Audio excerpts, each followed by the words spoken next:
বিচ্ছেদের পর ৩ বছর কেটে গেলেও লোকে এখনো সম্বোধন করেন আমিরের স্ত্রী নামে। তারকা স্বামীর নামের ছায়ায় ঢাকা পড়ে যাওয়াটাকে অনেকে সমস্যা মনে করলেও এ বিষয়ে কিরণের তেমন কোনো আক্ষেপ নেই। কেননা আমির খান এবং কিরণ রাওয়ের মধ্যে বোঝাপড়া অন্য ধাতের, ফলে সেই বন্ধুত্ব আজও অটুট।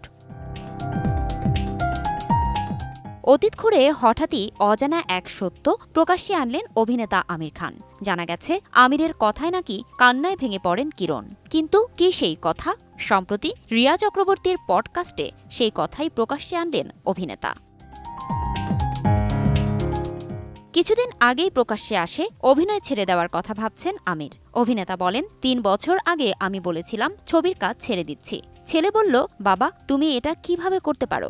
গত ৩০ বছর ধরে তুমি পাগলের মতো এই জগতের সঙ্গে জড়িয়ে রয়েছ। তুমি নিশ্চয়ই আবেগপ্রবণ হয়ে পড়েছ বলে বলছো। তুমি বাস্তবে এটা করতেই পারবে না।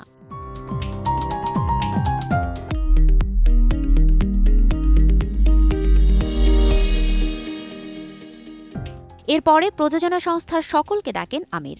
সেখানে কিরণও ছিলেন। সেদিন সকলকে ডেকে আমির বলেছিলেন, আমার এই সংস্থার আর দরকার নেই, কারণ আমি আর ছবি বানাতে চাই না। কিন্তু তোমরা এই পেশায় থাকতে চাও, তাই আমি চাই এই সংস্থার ভার এবার তোমরা নাও এবং ছবি বানাও। আমিরের এই সিদ্ধান্ত শুনে চমকে ওঠেন সবাই। অভিনেতা জানিয়েছিলেন, পরিবারের সঙ্গে সময় কাটাতে চান বলেই এই সিদ্ধান্ত নিচ্ছেন। কিরণ আমিরের এই সিদ্ধান্ত শুনে তখন বলেছিলেন, তুমি আমাদের ছেড়ে চলে যেতে চাইছো। তুমি বুঝতে পারছো না, তুমি তৈরি হয়েছ এই জগতে থাকার জন্য। তুমি ছবির কাজ ছেড়ে দিচ্ছ মানে জীবন থেকে মুক্তি নিয়ে নিচ্ছ। তোমার দুনিয়ার অংশ তো আমরাও, অর্থাৎ তুমি আমাদেরও ছেড়ে চলে যাচ্ছ। আমির সেই ঘটনা মনে করে বলেন, কিরণ সেদিন কাঁদছিল। আমি বলেছিলাম ওরা আমাকে ভুল বুঝছে, তবে আসলে কিরণই ঠিক ছিল সেই সময়। এটা আমি পরে বুঝেছি।